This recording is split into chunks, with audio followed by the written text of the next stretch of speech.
We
are now joined by UFC welterweight Khaos Williams. Khaos, thank you very much for joining us today. No problem. We'll take our first question from Gabriel Gonzalez with Cage Side Press. Khaos, can you hear me? Yes, sir. Hey there, good morning. First off, can you tell the story how you got that cool nickname of yours? Well, when I was younger, man, you know, I used to always get in a lot of trouble and stuff, so... Yeah, go for it. When I was younger, I used to always get in a lot of trouble and stuff, so, I just got it. One of my friends was like, you getting in a lot of trouble, man. You causing a lot of ruckus, man. And, you causing a lot of chaos, and it just came to me. And, as far as the ox fighter, I used to always like slap, box, wrestle, and stuff like that. My family, it was just like, man, you strong like an ox, and I just put the fighter on it because I'm a fighter, and it just came to me. It just had a ring to it. And here I am, Khaos the Ox Fighter Williams. Gotcha. You're on a great win streak. You have that great debut in February. So I'm assuming at that time, things are good. You're on that high.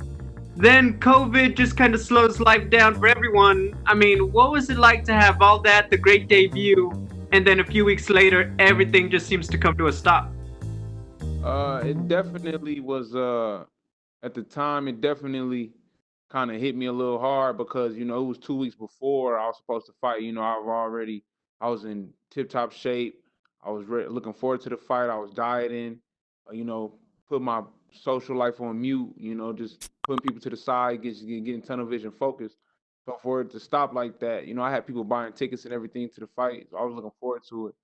So it definitely hurt a little bit, but at the same time, I never stress about things that I can't control. So I just continue to just go day by day. This is your first fight since February. They've been back for a few months now. Was there any particular reason why it took them a minute to have you come back, or is this just when they happened to call you? No, in Michigan, our gyms was shut down. Like everything was pretty shut down. It took a minute for the governor to open stuff back up for us, and even the YMCA wasn't even open. So like I've had a call, but at the same time, like I told them like everything shut down. Like everything is shut down, and I just don't want to go out there on guts and glory. I want to get the fans what they deserve to see. I want to get the people that believe in me what they deserve to see, and I also don't want to just go out there. I don't want to second guess my craft. I want to give it everything that I have, be at my best. Understand that. Final question from me. You're fighting Abdul. What are your thoughts on him as an opponent and what he brings to the table? I mean, as far as what I think about him, he's a pretty tough dude. Once I get past him, the UFC and everybody else that's doubting me, they know I'm here to stay. Hey, thank you. Good luck. Thank you. We'll take our next question from Mike Bond with USA Today. Your line is unmuted. Hey, Khaos. I was just curious what it means to you to be getting a co-main event opportunity like this in just your second UFC fight. Man, it's a blessing. It's a blessing. It's just surreal, man. All the hard work, dedication, the long nights, early mornings, everything is just all the years of hard work and just everything that I put into my craft. It's all about to come to light Saturday night. So it's just special. And it's just my time to shine. And I don't think you have to look too far, at your guys' records to see why you're in this spot. I think it's 15 first-round finishes or something between the two of you. Is it fair to assume this is going to be probably a pretty quick fight, or do you think dragging him into deeper waters might be a more effective game plan? One thing about me, man, I take whatever they give me. I take whatever they give me. And that's just what this gonna be. I'm a well-rounded fighter, and I got a lot of power. He got a lot of power, so. If he coming at me and his chin not protected, hey, we got to pay. Awesome. Should be fun. Thanks, man. Yep. We'll take our next question from Augusto Niez-Gay with Somos MMA. Your line is open. How are you? Yes, it's a little low. Let me see. It's better now? A little bit. Okay, I'm going to ask you, this will be your first fight during the pandemic. So how have you been dealing with this new normality in training and during this fight week so far? I just look at it. I just take the proper protocol, the precautions. Obviously with the COVID and stuff like that. But it's just another day for me. It's just another day for me, and I just continue to do what I can do, and just doing whatever I'm able to do or what I have. Okay, well, your opponent Abdul Razak Alhassan has already fought in these conditions. So do you think that's an advantage for him? I wouldn't say it's a disadvantage or an advantage, because he never fought me in this condition. Okay, and Khaos, on your last fight, we could see your abilities for only 27 seconds. So if this fight goes longer than that, which other tricks do you have under your sleeve, man? Hey, that's what y'all gotta watch and see. I got a lot of tricks on my sleeve. Okay, and my last one. Which type of fight do you imagine for Saturday? And considering that your opponent has a really good knockout power, are you planning to stay on your feet and exchange with him? Yeah, like I said, I'm gonna take whatever he give me, and I'm pretty sure that's where the fight gonna be at. We're gonna get the fans what they want to see. And that's just what it is. If he coming at me and he's trying to strike, I'm gonna strike with him. And if he make a mistake, to where I can capitalize on, that's just what I'm gonna do. Okay, thank you very much, man, and good luck on Saturday. Thank you. We'll go next to Damon Martin with MMAfighting.com. Your line is open. Khaos, I know during the downtime you actually started training out at Jackson Wink. How exactly did you guys get connected? Was that partially because of the lockdown in Michigan, or was that something you planned on doing before? I planned on doing it before because actually, you know, John Jones, that's one of my favorite fighters, really, and we was all in the locker room together. So my coach was talking to their coaches, and you know, he was talking to Winkle John and, you know, Greg Jackson and stuff like that. So we already connected. And then after I made my debut, you know, we was just planning on me going down there, start working. So once everything was shut down during the pandemic, you know, in Michigan, I'm like, well, it's the perfect time right now. I ain't doing nothing else. I might as well, you know, I'm just running, doing my push-ups, my calisthenics, stuff like that. We doing outside workouts like hitting pads and stuff because our gyms was closed. So, you know, I was just doing what I was able to do with what I had. And I'm just like, man, let me go out to Albuquerque. Yep, that's how that came about. We hear all the time, you know, what an amazing team that was. How was the experience for you? It was great. You know, I'm definitely about to go back after this fight here in the near future. Will you have any of the Jackson League folks in your corner this weekend, or is it just that training experience? Not this weekend. You know, I still got my same squad for this one. You know, but I definitely still keep in contact with those guys, keep in contact with the coaches and stuff like that. But right now, yeah, I still got my squad for this one. And with this fight, you know, we kind of all know, Alhassan's style is kind of go big or go home. He's a big finisher. We saw in his last fight when that didn't work out, you know, obviously he had to go into deeper waters. Now, you've been a pretty explosive guy yourself, but do you like that kind of opponent knowing you're not going to have to look for him? Like you kind of feel like, you know, he is that, as I said, kind of go big or go home kind of guy. I mean, like you said, you know, he big or go home. You know, I know that he's going to come to me. And a lot of times with my fight, I have to go to the fight. So it's going to be a great fight. You know, it's going to be a shootout. You know, may the best man win. Thanks, Khaos. We'll go next to Jay Anderson with Cage Side Press. Your line is open. Hey, thanks very much, and welcome back, Khaos. Just a couple of quick ones for you. When you get the big, quick knockout in your debut like you did, is there pressure on you to try and follow that up with something explosive? I mean, of course, but it's really not pressure. You know, it's never no pressure on me. You know, I never feel pressure. And when I do have pressure on me, you know, I just feel better. You know, I feel like I perform better when the pressure is on me, you know. But as far as me following up with it, no, I just got to go out there and win. That's the only pressure I got to do. I just got to go out there and win. You know, no matter how I win, whether I win by knockout, TKO, submission, even a unanimous decision. But as long as I win, I feel like that's all I got to do, you know. But of course, if I can get a knockout, I will and I want to. But, you know, that's the main thing is going out there and win. I didn't come here to fight. I came here to win. Having said that, he's never been finished. Both of his losses, he went the distance. So would it be a point of pride if you do become the first guy to stop him? Of course, you know, that's definitely a message, man. That's definitely a message and a statement. All right, thanks very much. Thank you very much, Khaos. You're all set. All right, thank you.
We are now joined by former UFC lightweight champion Rafael Dos Anjos. Rafael, thank you very much for joining us today. My pleasure. Thank you. We will take our first question from Ezekiel Bergonzi with Somos MMA. Your line is open. Hey Rafael, how are you? Saludos desde Argentina. Hello, how are you? Fine, thank you. So, how do you feel after all the things that happened with the new rival and stuff? Yeah, it's been a crazy, crazy camp for me. For the first time in my whole life, I passed through that, and I had to pull out due COVID in Brazil, and we rescheduled for this Saturday. But like last Sunday, we got a call that Islam was out due some infection. But I'm glad Paul Felder jumped in, and we're gonna put on a great show for the fans. And how do you feel coming back to lightweight and facing COVID? How do you feel physically, and what can you tell us about that? Sorry, can you say it again, please? How do you feel coming back to lightweight after having COVID and and after all that happened? How do you feel physically? How are you? I feel great. When I got the COVID, it didn't affect my lungs. I was just with some headaches and a lot of body pain, but not to do with my lungs, which was good. Like 10 days, 2 weeks later after I got COVID, I was training normal and I didn't feel anything. I just felt like a lot of body pain and headaches. But yeah, coming back to lightweight, it's been a very good cut. My body responding really well. I start my cut like my dieting 8 months ago, so it's been a long process. I've been putting a lot of work throughout those months, and can't wait for Saturday night. Your strategy to fight Paul Felder is different from the one you had to face Islam Makhachev. Oh, definitely. Paul Felder is a orthodox striker, and Makachev was a southpaw wrestler. He changed completely to me. I've been sparring with southpaws for the past 2 months, and now I'm facing a striker, orthodox. And but uh, I got so much experience, and for me, it's just like I had to do a little adjustments, and I'm glad Paul Felder jumped in, and we got to save the show. Khabib Nurmagomedov retired and leave a huge legacy in the lightweight division. Do you have any words about that? Yeah, I think he retired on his prime. I think if he does not have the passion anymore, if he lost his father and he's not fighting for money, he got enough money. If he don't have the passion to fight anymore, I completely support his idea of retirement. And my last one. Um, Before Paul Felder stepped in to fight you, Santiago Ponzinibbio challenged you to fight in welterweight. Do you want that match after this one of the Saturday? Are you interested? Santiago had his chance. I asked to fight him at welterweight. I'm dropping my weight for the past 8 months to fight at lightweight, and all of a sudden he jumped in trying to fight at welterweight. So he pulled out. He denied. He refused the fight against that until back in last year. So that's why UFC is not giving him any good opponents because he refused that fight. Now he's keeping chasing me. So I'm a lightweight guy now, and I'm going after that title, a lightweight title, not a welterweight. Thank you and good luck on Saturday. Thank you. We'll take our next questions from Diego Ibas Araujo with AG Fight. Your line is open. Oi, Rafael, tudo bom? Opa, beleza? Beleza. Rafael, a primeira pergunta que eu queria te fazer é sobre a importância do Dedé Pederneiras nesse seu camp.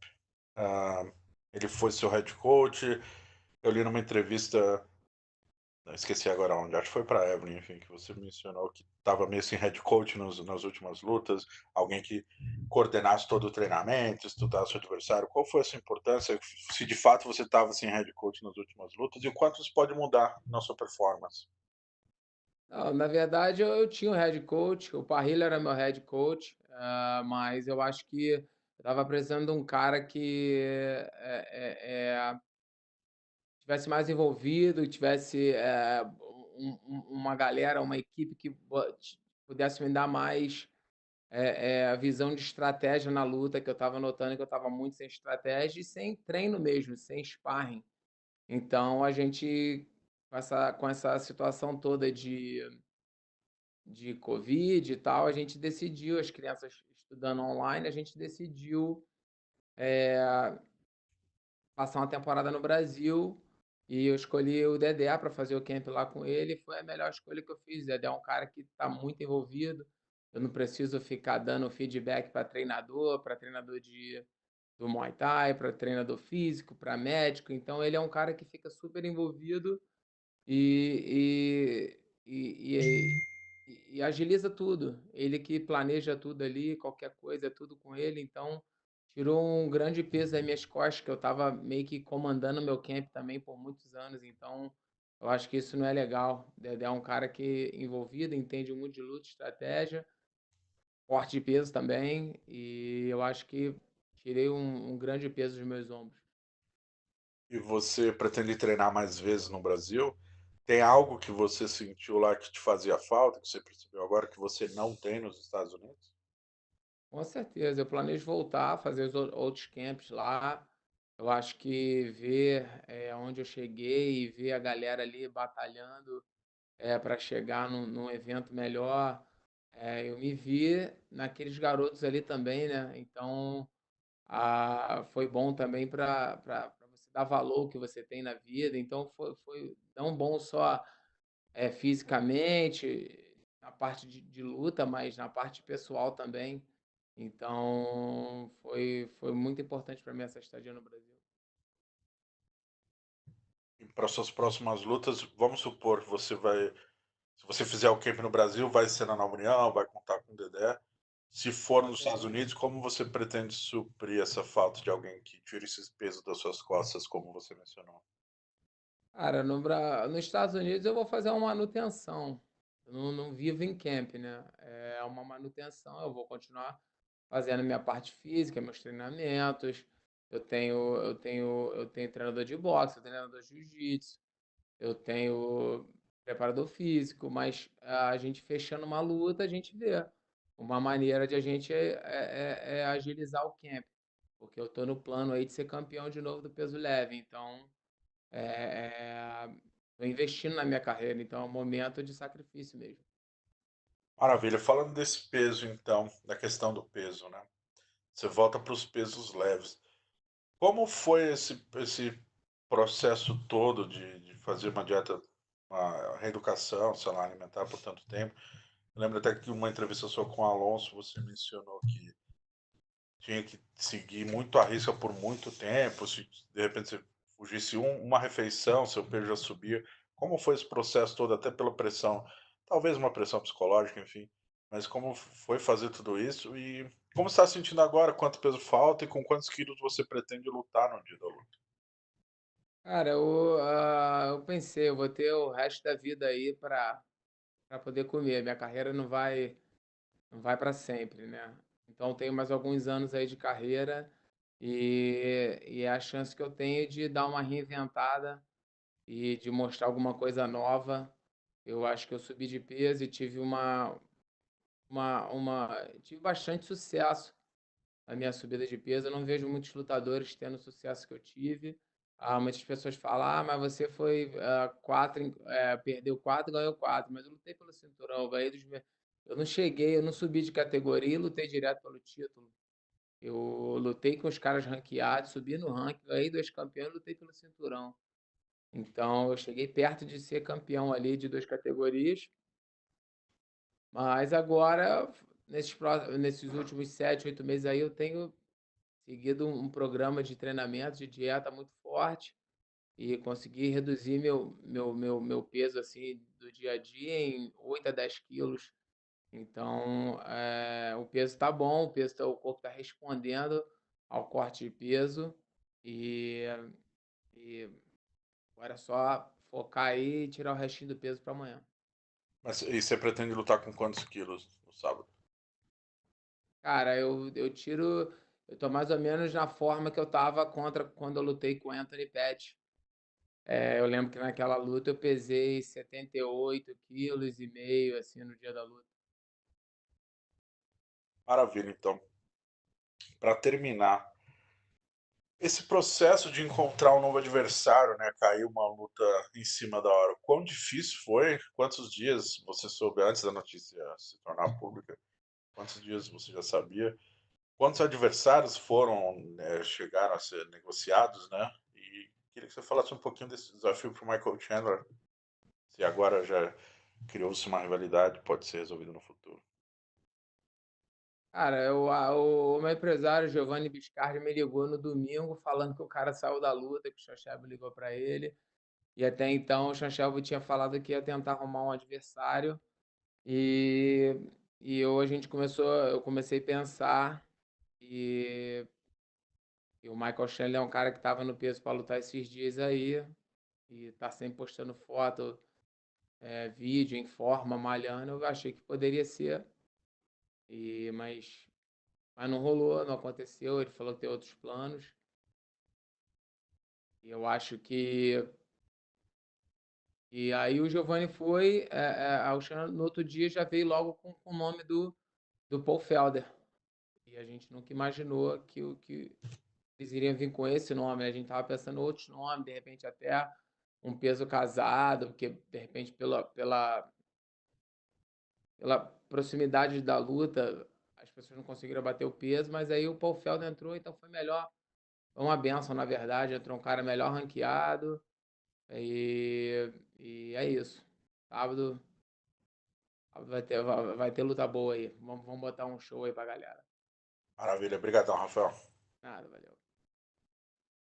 We'll go next to Mike Bond with USA Today. Your line is open.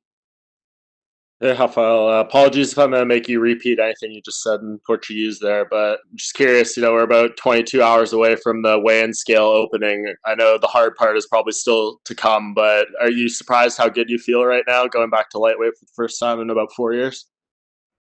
Oh, yeah, man. I feel pretty much in the same shape that I was when I fought Anthony Pettis. My body is responding really well.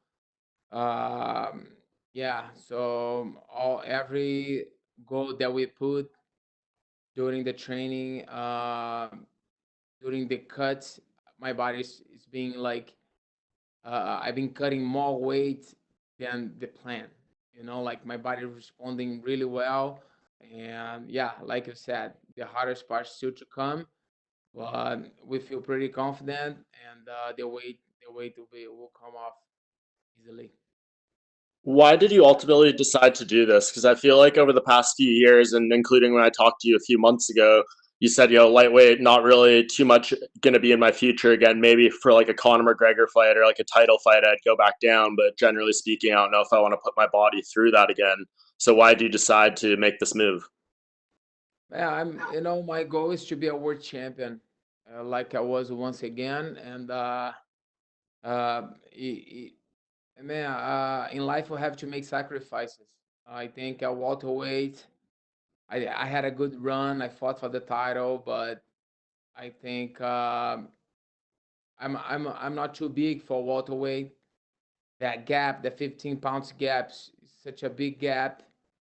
But like once I put that work, and I've been changing my whole diet, my whole body for the past 7, 8 months, and my body's responding really well. And yeah, I'm trying to reinvent myself and prove that I can be a lightweight champion again.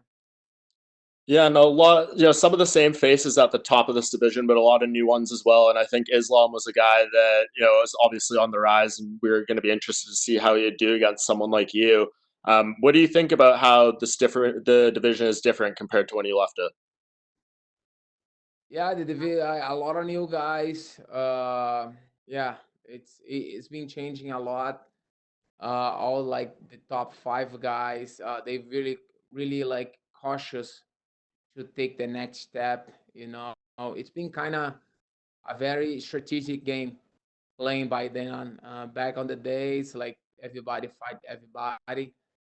I believe we don't have those rankings, and I think these days people are like really cautious uh, uh, to the next step.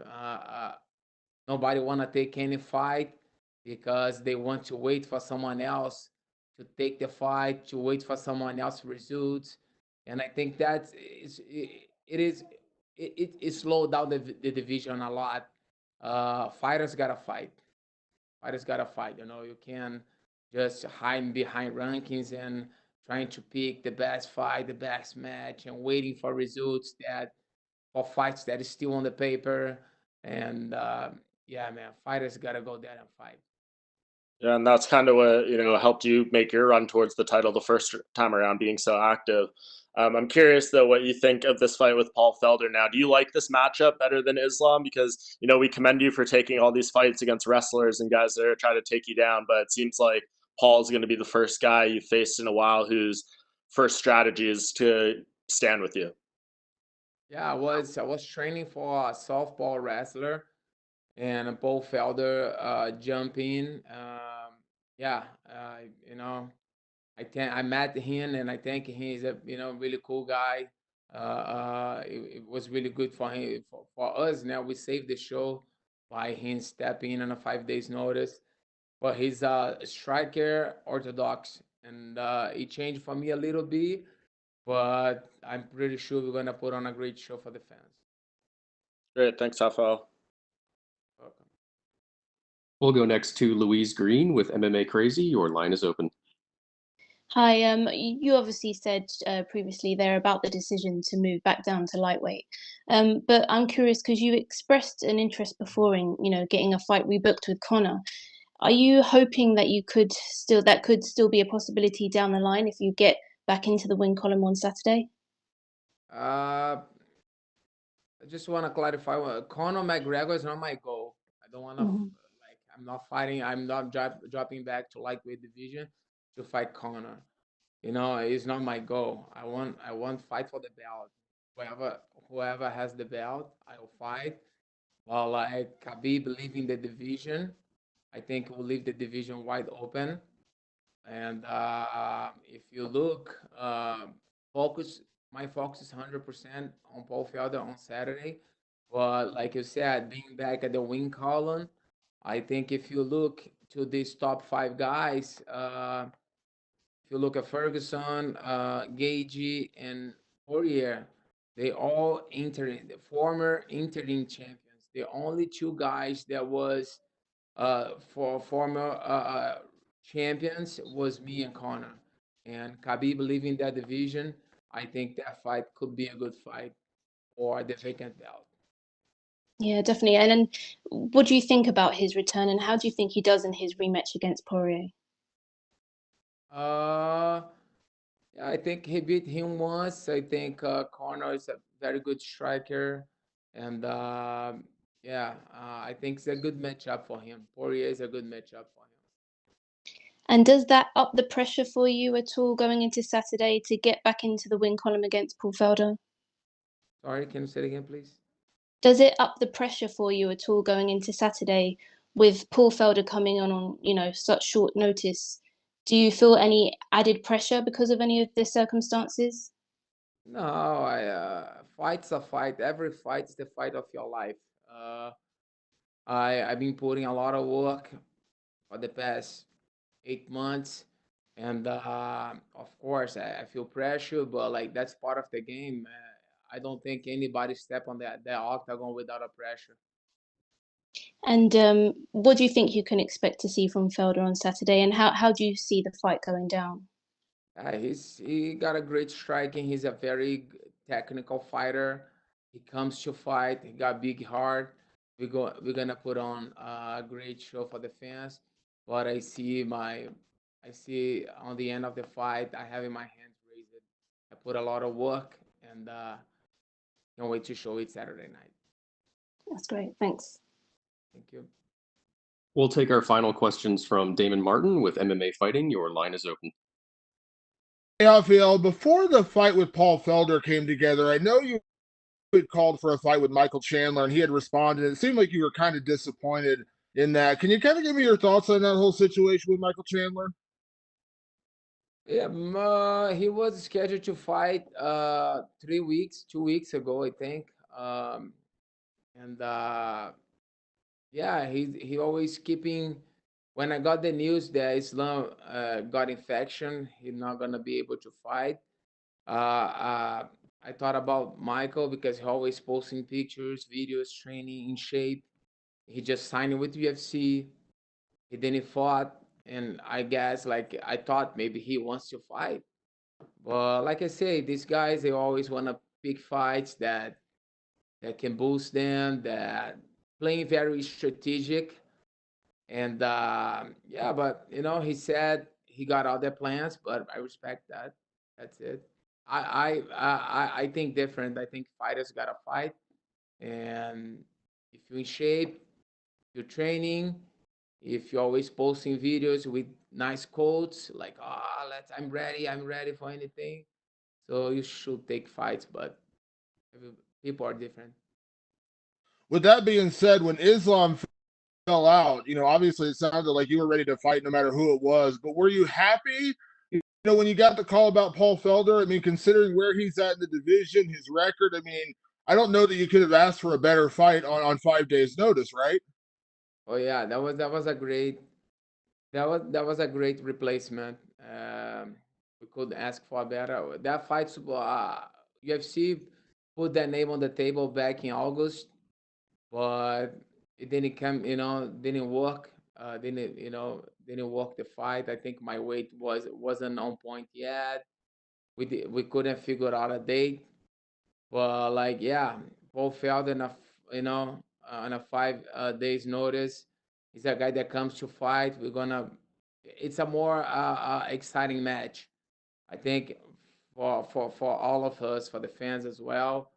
We're gonna put on a great show Saturday night.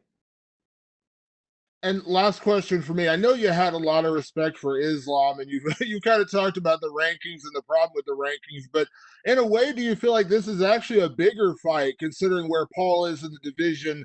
And you mentioned his experience, beating guys like Edson Barbosa and some of the guys he's faced. Do you feel like this is actually a bigger fight and a better way to kind of reintroduce yourself to the lightweight division? Yeah, I believe so. He's a guy that comes to fight. He's not a type of fighter that they're gonna go there and try to steal the fight and do those cage game and put me against the wall, stuff like that. Yeah, I was very prepared for Islam as well. We put a lot of work in Brazil. We got some judo guys. I was so ready for Islam. But yeah, Paul Felder jumping in on a 5 days notice. Like I said, better ranking, yeah, it could boost me, a win over Paul Felder will give me a huge boost compared to Islam. Thank you so much, Rafael. You're welcome.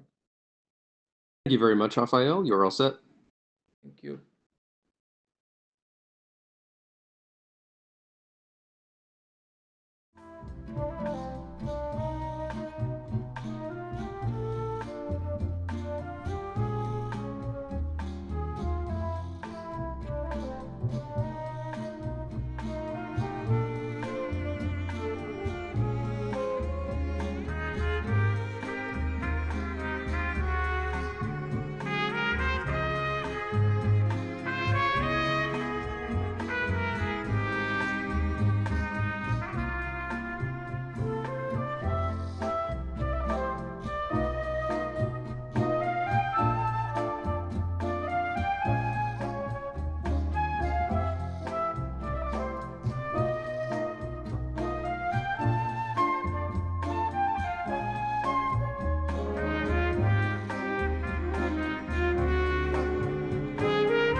We are now joined by UFC strawweight Kay Hanson. Kay, thank you very much for joining us today. Hey. We'll take the first question from Jay Anderson with Cage Side Press. Your line is open. Hey, thanks very much. Welcome back, Kay. Coming into your you. sophomore fight here, is the feeling any different from that debut back in June? Yes and no. I feel like it's different because, I had a full camp this time and I kind of got to like plan for an opponent and it wasn't so last minute. But also it's fight week, so fight week is fight week for me and I'm excited either way. So it's a little different, but it's still fight week. So I'm excited. And I mean, lots is being made about the ages of the fighters in this between you and Cory. Your combined age is several years less than Anderson Silva, who just fought. Do you feel people are focusing on that a little too much and maybe overlooking some of your accomplishments? Yes and no. I mean, people are gonna focus on whatever they want to focus on, We both are like very young prospects, but we're both very promising, and I feel like um our age is kind of interesting, considering like how promising we both are. So it makes sense that people are focusing on that. Um, and I don't necessarily mind it, but either way, I'm gonna go in there and do, what I need to do. So. And just give us your thoughts on the matchup with Cory. Obviously, you might have the edge in the submission side. Are you looking to take this to the ground? I'm looking to keep this wherever it goes. I'm not forcing anything this fight. I'm just gonna let things, play out how they play out. I feel like we're both young, we're both well-rounded, but I feel like I'm a little sharper everywhere, whether it's on the feet or on the ground. So I'm looking forward to wherever it goes. And like I said, I'm just gonna let things come natural. I'm confident wherever it ends up. And last one for me. I mean, when it comes to younger fighters coming in, there seems to be a bit of an obsession with beating that John Jones record as the youngest champ. I know Macy Barber's got the countdown clock on her phone. Do you have any sort of milestone that you're looking to hit by a certain age? Not necessarily. I mean, it'd be awesome, and I think if I do what I can do and what I'm capable of, I'll get there. But for me, I'm just focused one fight at a time. I'm here for the long run. I'm here to be one of the best. I'm here to be the cowboy, to be the Justin Gaethje. I want to be a champion and I want to be respected. So, one fight at a time, I'm gonna climb to the top of the strawweight division, and that's all I'm focused. All right, best of luck this Saturday. Thank you. We'll go next to Mike Bond with USA Today. Your line is open. Okay, I know you're just talking a little bit about the age and stuff, but if you look at your two fights so far, I believe Jin was like 14 years older than you, and that was one of the biggest age discrepancies. And now we have the youngest combined age in a fight. What kind of matchup do you prefer? Do you prefer fighting like a veteran who's been around and has more experience, or someone who now has less fights than you? To me, it doesn't matter. And I was just talking about this yesterday. It's kind of weird because I feel like I'm in this weird middle ground where like I am like a young up and coming prospect, but I also feel like I'm kind of a vet of the game too. You know, this is like my 12th pro fight, and like I've experienced a lot in these 12 fights, and I've also had some like pro boxing matches, and I've competed a lot in jujitsu, and like I know I'm young, and I've only been in the sport for 5-6 years, but I feel like I'm kind of a combination of both. So for me, I don't really mind what I get, whether it's another like young up and comer or if it's like a veteran, because I feel like I'm kind of in the middle and I can play both sides, and I'm confident in like my skill and my like fight IQ and stuff. Yeah, do you think maybe that's an advantage you have in this fight? Like you guys might be the same age, but it seems like you're maybe a little older and fight years. Yeah, I mean, I feel like I have the advantage everywhere, if I'm being honest. Like Corey's great. I think she's promising too, but yeah, I feel like I do have the edge in experience, even like not as many like not even counting like as many fights as I have, but like if you just look at what I've been through in those fights, I've been cut, I've been bloodied, I've lost, I've been beaten for almost all 3 rounds and then pulled it out at the last 10 seconds. Like I've been through a lot in my 12 fights, and I feel like that for sure gives me an edge. Any idea if anyone's placing some large bets on you for this fight? Eh, I feel like I've got a lot of messages, like I've seen a lot of messages like saying that, and I feel like last time, when the guy placed that big one, it kind of like set this like, oh well, I'm gonna do that every time with people. So I've seen a couple, but I mean, it doesn't make a difference to me. Like it doesn't add any pressure or affect me in any way, because the way I look at it, it's like that's your money. Like if you want to bet it, that's on you. Like I don't know. Some people bet a lot of money on things, and I don't get it. Do you think, in terms of your brand and trying to get your name out there, that was kind of a good thing? Because we've had well over 100 fighters make their UFC debut this year, and people are trying to find ways to stand out, and that was definitely a bit of a storyline around your fight. Yeah, it for sure gave like my debut a little more hype, I feel like. I remember I saw it like right before I walked out from my fight, and I was just like, people are crazy. Like, why would you do that? Like, I mean, I'm confident in myself too, but I mean, I don't know. But I mean, people have followed my career, since Invicta, and like I said, I think people have seen me like, like where I should have been down and out, and I could pull it out. So I think, and I talked to the guy a little bit. I actually ran into him at the airport after my fight, like by coincidence. And I talked to him, and he said he had followed my career a little bit with Invicta, and he knew like he had confidence in me. So I'm not super surprised that people are betting, but I am surprised at the amount they're betting. But either way, I did think it helped to like hype my debut a little bit. For sure. Great. Well, looking forward to seeing you back. Appreciate the time. Thank you. We'll go next to Damon Martin with MMAfighting.com. Your line is open.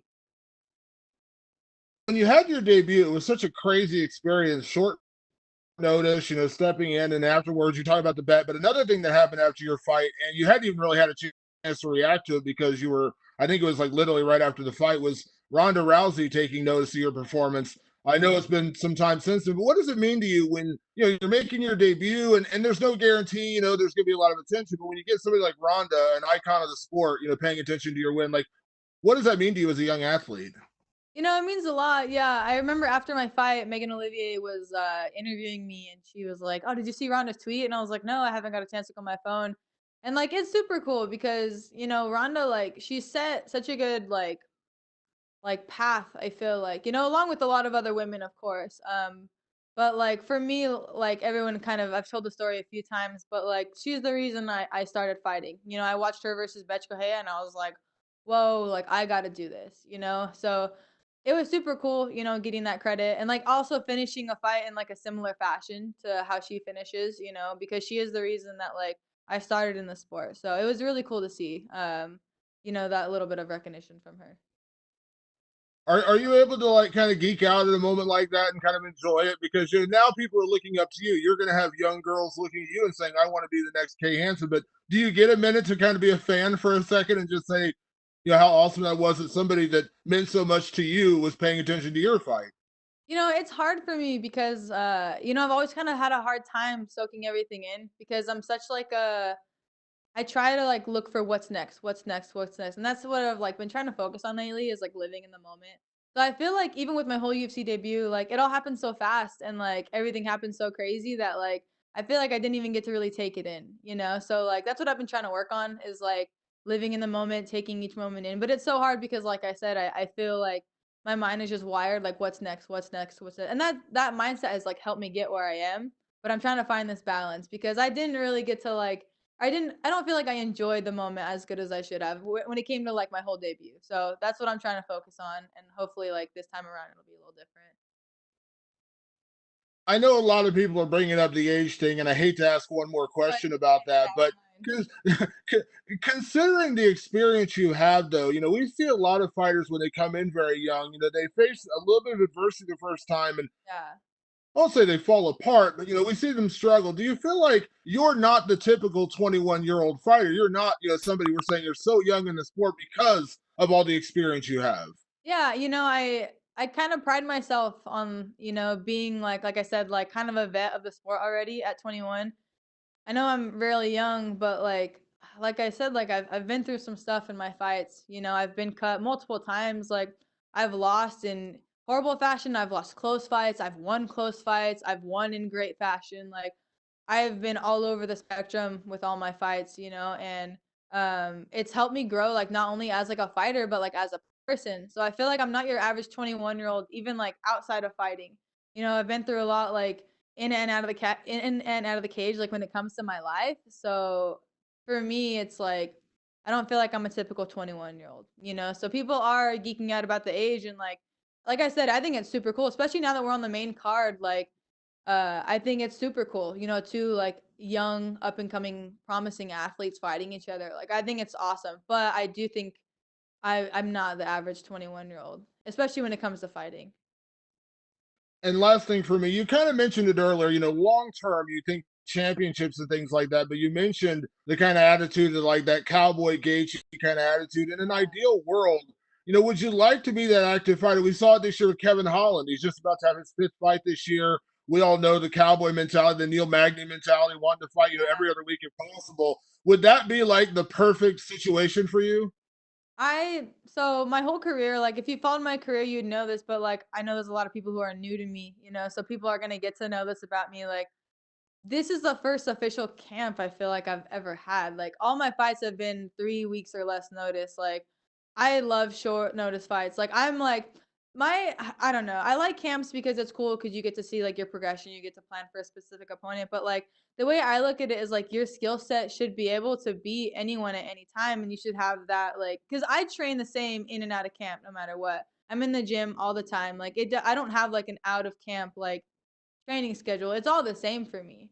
Um, so for me, like short notice fights are cool because like you just go. Everything you get such a rush and you just go and it's what you got right now, like the best you have against, the best they have.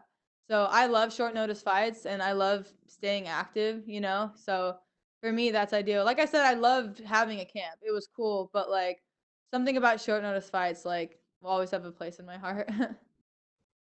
Thank you so much. Thank you.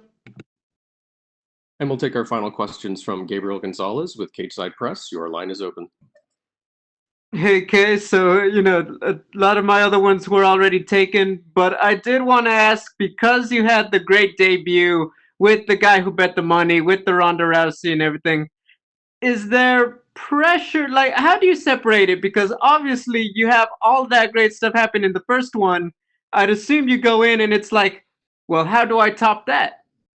I have no like pressure on me whatsoever to top anything, I didn't feel pressure my debut either. I just kind of did me, and I feel like that's all I need to do is just do me. I'm not worried about topping, my last performance. I'm not worried about getting someone to bet on me. I'm not worried about getting someone to give me a shout out. Like I love this stuff. And I'm coming here to fight, and that's all I want to do, and I'm excited to do that, So I have no pressure on myself for trying to, one up myself from my last time. Like I'm just trying to be a better fighter in the cage, whether that's a 3-round decision or, first round finish. Like for me, I just want to be the best me I can be. So I'm not putting any pressure on myself.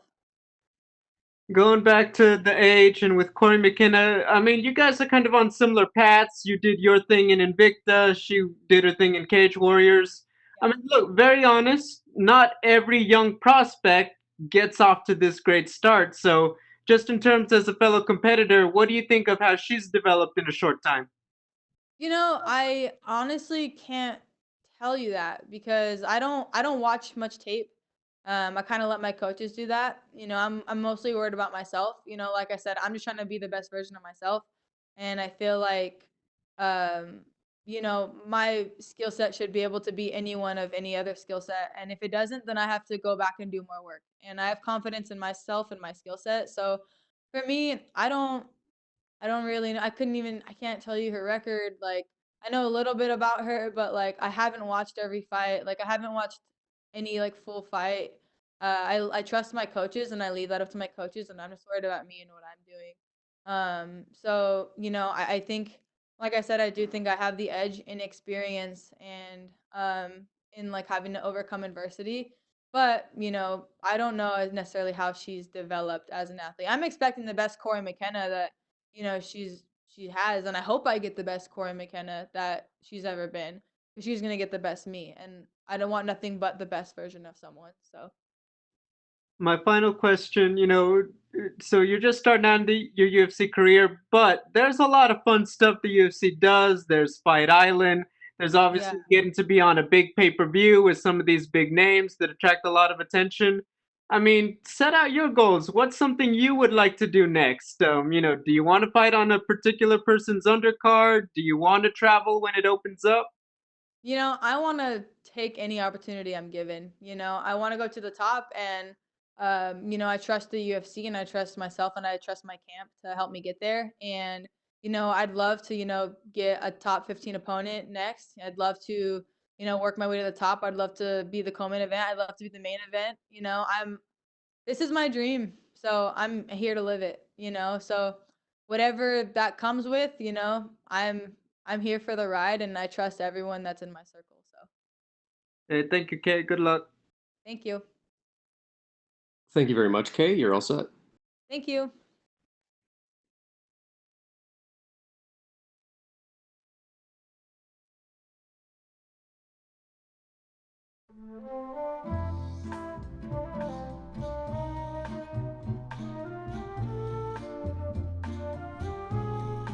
And just a note, we will be joined next by UFC strawweight Cory McKenna.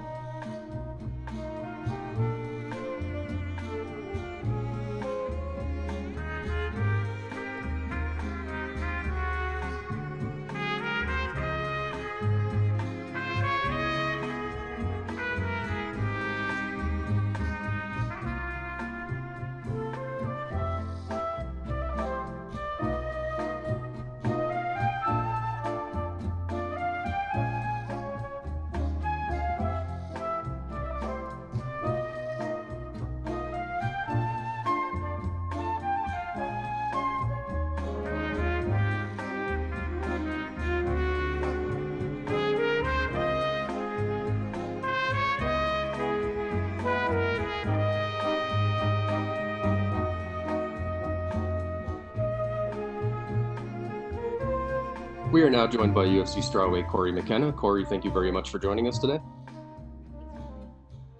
We'll take our first question from Mike Bond with USA Today. Your line is open. Hey, Cory, can you hear me all right? Yep, all good.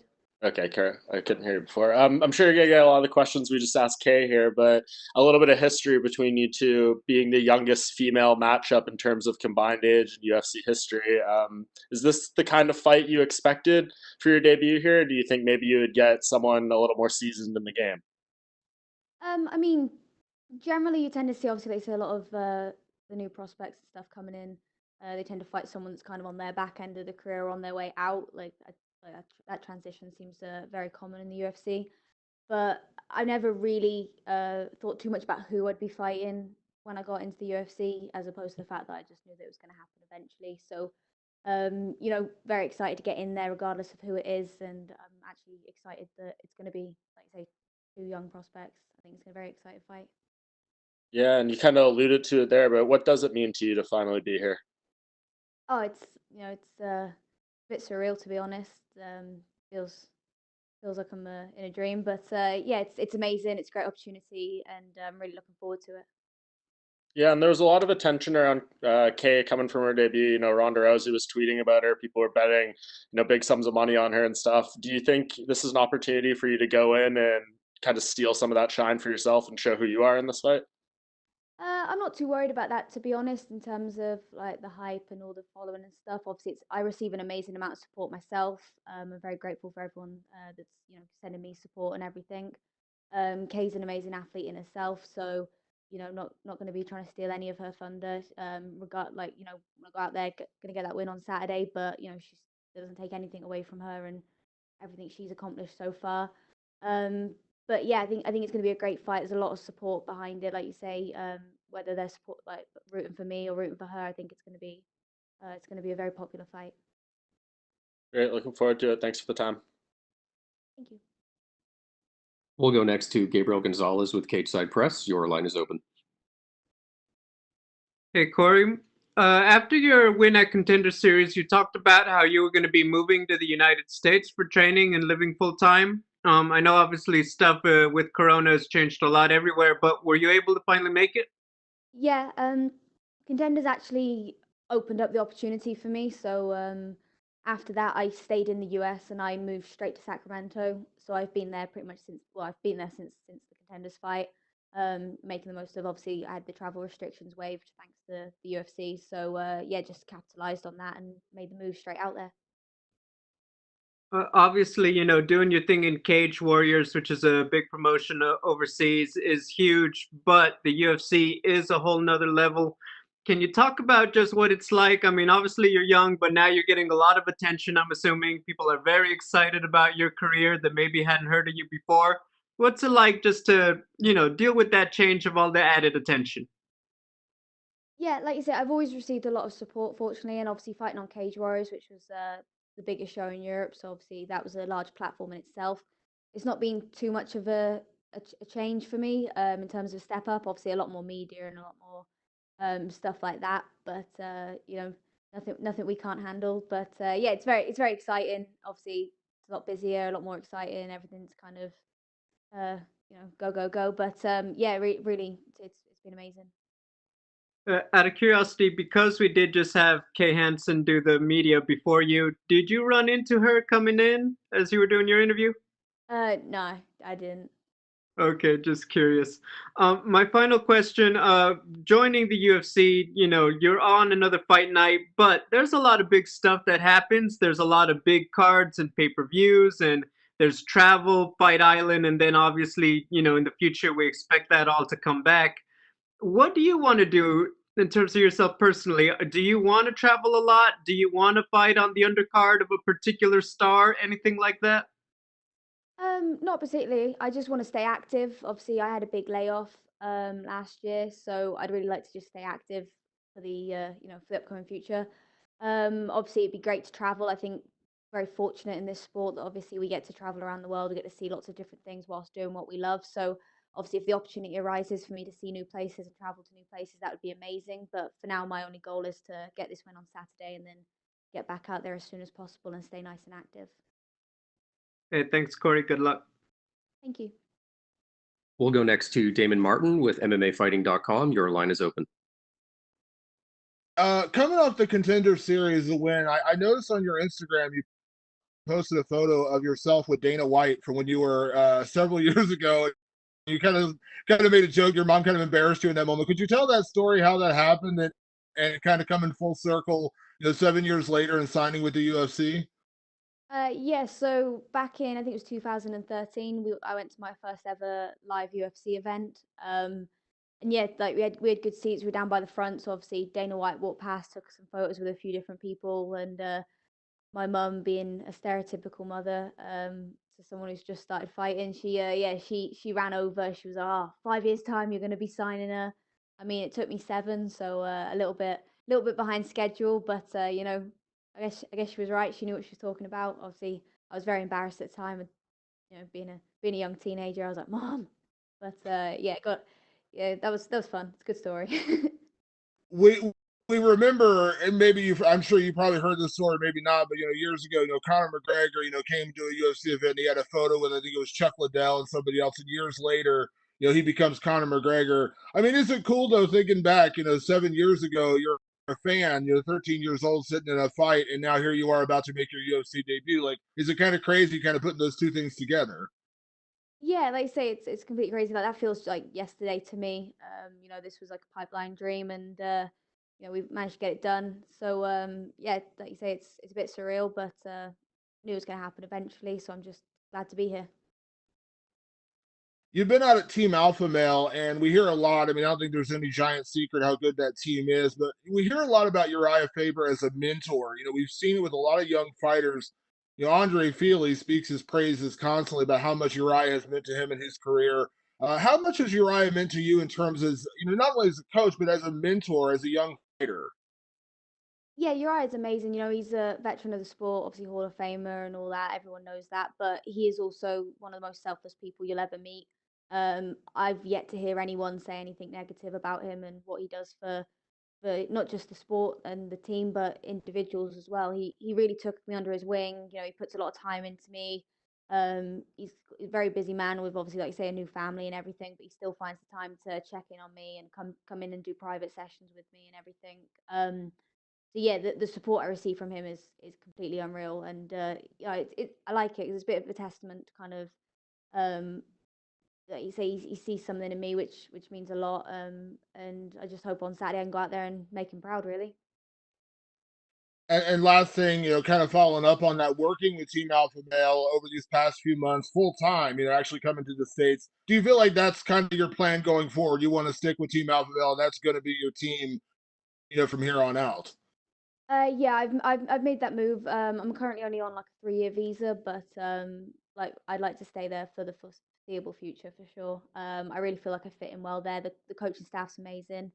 Obviously mentioned Uriah Faber, but I've also been doing a lot of work with, you know, Joey Rodriguez for my boxing. Danny Castillo's gone above and beyond. He's been in Vegas pretty much the last 3 weeks with fighters, solid. He's been like Zoom chatting me like sessions and everything. He's not seeing his family and he's still coming in to train with me and everything and coaching my sparring rounds. So he's another one that's completely gone above and beyond, and I don't think gets enough praise and recognition for what he does. Um, yeah, and obviously all the other coaching staff at Team Alpha Male have been amazing, like Chris Holdsworth and Mike Malott and everyone, and then all my teammates. So I just feel like it's been a really great camp, and I'm really fortunate. Like, I'm very grateful every day that I managed to get spent on those mats. So yeah, I'm looking forward to making some gains there in the future. Awesome. Thanks, Cory. Thank you. We'll go next to Jay Anderson with Cageside Press. Your line is open. Hey, Cory, welcome back. When we did speak to Kay earlier, the idea came up that she might have an experience edge. I'm just wondering how much you think your amateur career will play in, because I believe you started all the way back in 2014 in the amateurs. Yeah, so I started my first fight was 2015. I was 15 years old. I think a lot of people don't realize quite how extensive my background is in itself. Like I've been obviously trained in martial arts for over half my life now. I was competing jiu-jitsu pretty much every weekend as a kid. I had like multiple junior Muay Thai titles. Um, so I think a lot of people don't realize quite how much experience I had in the, like say, in the amateur and junior ranks before turning pro. So, and then I think there's only like 3 or 4 fights difference in the pro rank, like the record for us. So I don't. If anything, I'd say I have the experience edge. I just think maybe I'm a little bit more quiet than some others. And how different is the feeling this week compared to what you felt ahead of the Contender Series fight? There's no difference, if I'm honest. I was discussing this with one of my coaches the other day, like kind of the same process. We've worked hard. We're in the same hotel. We're fighting in the Apex. It's the exact same cage. It almost just feels like going out there another day in the office, gonna go get the work done, and nice and relaxed. To be honest, I'm just having a good time. Dana did kind of struggle with the age factor when he made the decision to award you the contract after that fight.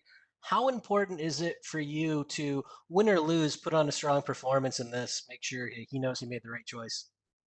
I think he was also trying to build a lot of suspense. Also, didn't help that I think I wrote down that I was 20 on something because I'd only just turned 21 and I'm not the brightest spark. But yeah, no. So I think he's just trying to build a bit of suspense. But I definitely think that on Saturday I'll be able to go out there and put on a dominant performance and make sure there's no room for doubt that I am where I belong. And yeah, that I'm confident that's what I'm going to go out and do. And hopefully afterwards he realizes that he made a good choice.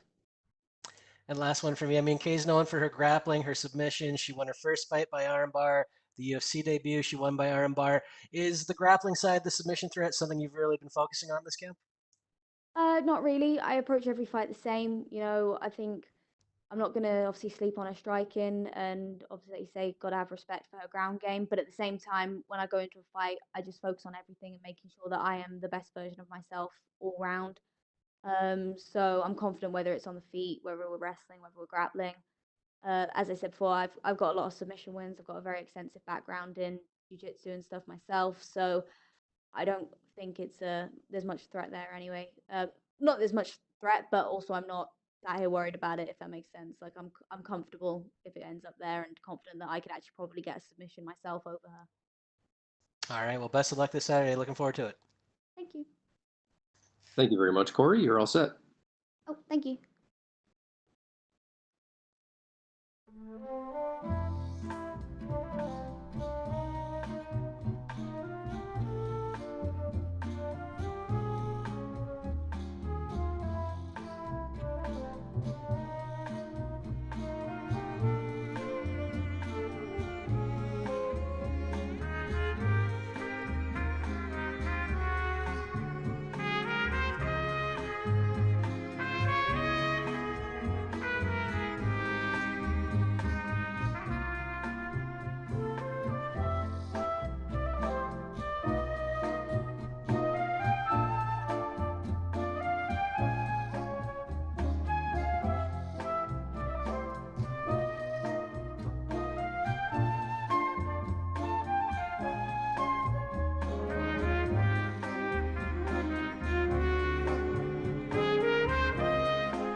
We will be joined next by UFC welterweight Abdul Razak Alhassan.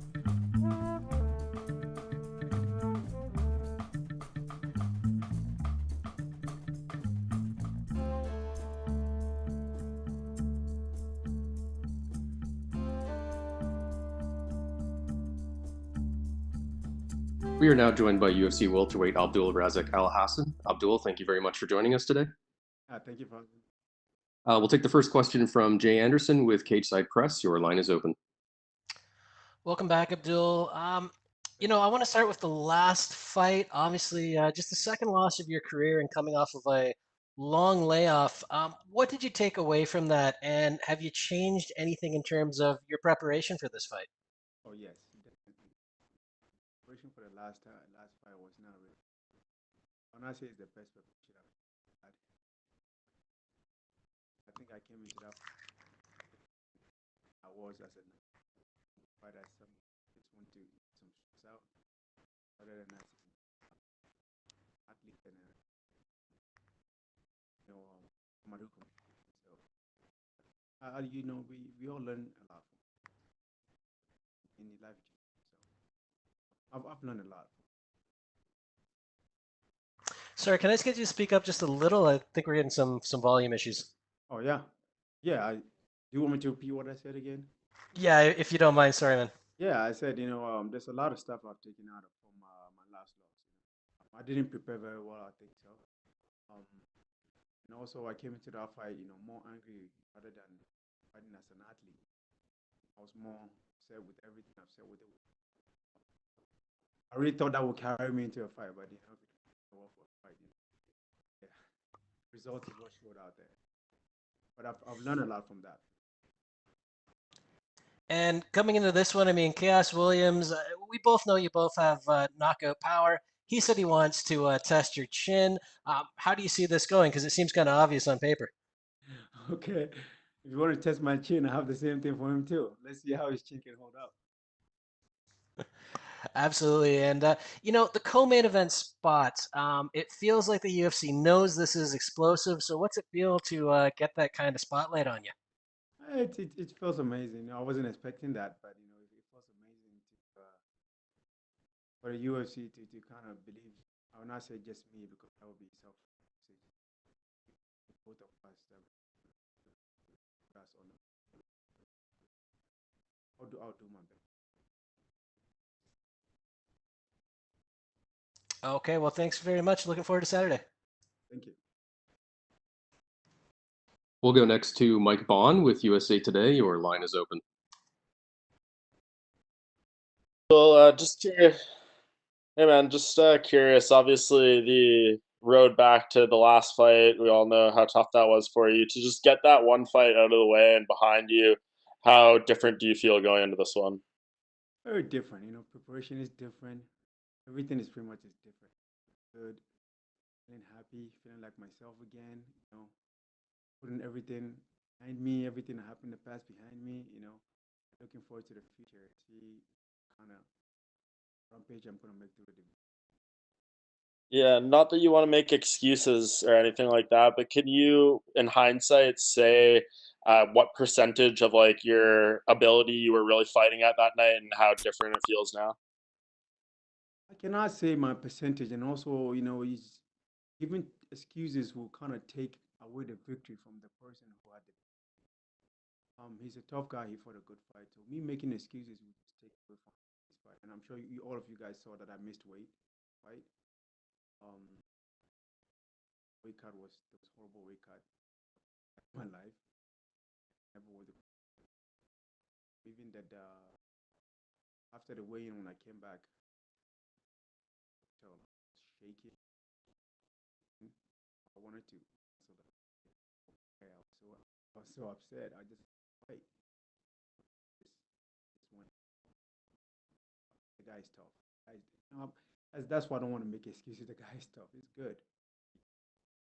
Fair play, appreciate it, man. Just on the UFC side, it's still a little bit hard to hear him, so I'm not sure if you guys are able to make any fixes there, but just giving a heads up. Thanks for the time.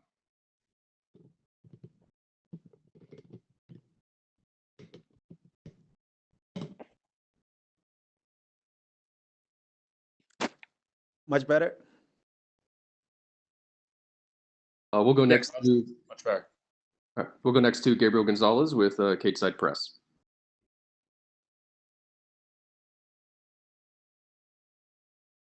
Hello, can you hear me? Yes, I can hear you. Yes. Oh, perfect. Thank you. Just two quick ones. I want to ask just obviously there was a long layoff between, your last fight and the one before. Has Yes. it helped you in terms of, just staying in shape and peaking for the fight because you've had it hasn't been as much time since the last one? Oh yeah, because especially like if you're talking about the layoff was just me being at home and getting fat pretty much is when I was off. So getting back home from that last loss, I did a lot of thinking. I cannot let my weight be that high. I need to shift in gears, change some few stuff. So I did a lot of changing there to help me be the old me and being above. So that's what I did. This may sound like a redundant question, but can you just talk about the difference of having been able to stay active in terms of just how it does help you in terms of, between fights, staying in shape, and just how quickly you are able to get back into quote unquote fighting shape when you do get another fight scheduled? Staying in shape is always good because one, when you're in fight shape, or not say fight shape, but you put yourself in a situation that you don't have to like cut so much weight or put yourself too much stress just to get to where you want to be. It feels amazing. So going from fight to fight, you don't go back to like, hey, I don't have a fight for a while, so I just want to eat or do, stuff that will make my weight going high. It just your mentality just changed. You just want to go back to the gym, get back in there, fix your mistakes, fix the stuff that you could have done before, but you didn't do it. So it helps a lot in so many ways. My final one, this time you're fighting in Vegas. You don't have to make the long trip over to Abu Dhabi. Can you just talk a little bit about how helpful that is in terms of, just going through fight week and everything? Very helpful. Very helpful. It's like you're in your own backyard. So it feels really good. You don't have to sit on a long flight all the way over there. You know, To fight. everything all right? Yeah, yeah. You don't have to be on a long flight over there. So being here, it's reassuring. I have my whole team here. Last time I didn't have my team, so this time I have my whole team here. So it's really good. Hey, thank you. Thank you very much, Abdul. You're all set. Okay, thank you very much.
We are now joined by UFC middleweight Brandon Allen. Brandon, thank you very much for joining us today. Thank you for having me. We will start with Gabriel Gonzalez with Cage Side Press. Well, Brendan, it feels like we spoke to you just last week. Can you talk about, I mean, from your point of view, how everything unfolded from last Saturday to getting a new opponent? Everything happened on Saturday. Everything. Saturday they called me around noon.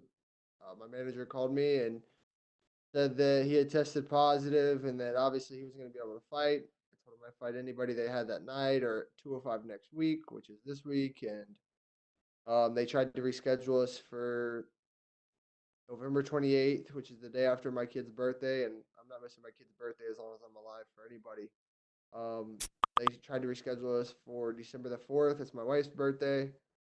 Then they said January 13th or 16th, whatever the Saturday is. I said yes. They came back with November 21st. Told them no, that's my mother's birthday.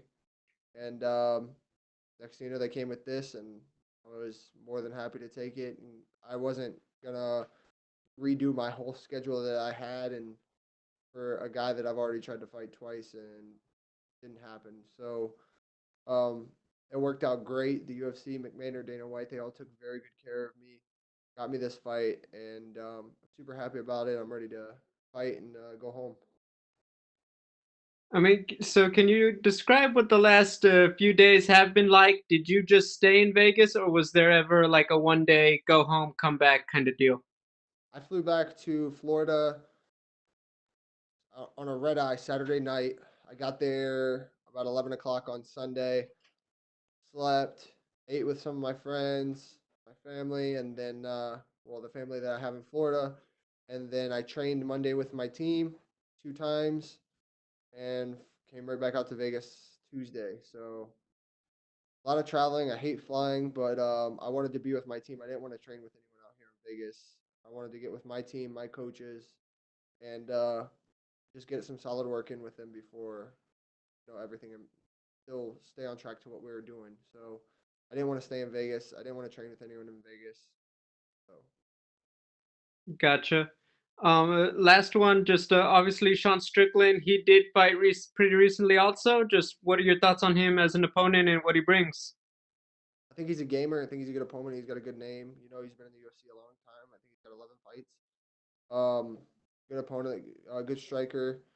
Seems to be a tough guy. Like I said, seems to be a gamer. So super excited to just go out there and fight a guy like that. He's got a good resume, got a lot of fights, good number. He's 2-3. So I definitely think he's a good opponent, good name, good guy for my resume, and I think it's going to be a good fight. All right. By the way, is your birthday also coming up soon, or is it just the other members of your family that all have it in the next few weeks? So it's my mom, my daughter, my wife, literally back to back, and then I'm December 28th. So All right, so they get a little bit of a break to pay you back. That's awesome. Hey, good luck. Thank you. thank you. We'll go next to Mike Bond with USA Today. Your line is open. Hey, Brenda, I'm just curious. You talked about kind of nailing down the date here. What about the weight? How did you guys reach the conclusion of a catch weight? I know 185 isn't the easiest for you. Is that something you threw out there, or was that Sean, or how did that come about? I think it was pretty well known that I wasn't going to make 85 again, just because I didn't know how my body would respond, and I didn't want that to be a problem for me physically. But Sean didn't want to make weight either, from what I understood, because he had just fought 2 weeks ago. So I think it was pretty well known. Mick came to me and said that he thought it was going to be at 200, 205, but he wasn't sure. They wanted to get with Strickland and see what he weighed, and I was good with pretty much whatever. So they just texted me and said 195, and yes, sir, let's go. Yeah, are you feeling pretty good about that weight going into tomorrow right now at this point? Yeah, I don't have to cut anything. I'm already on weight. That's great. And what matchup do you like better between Sean and Ian?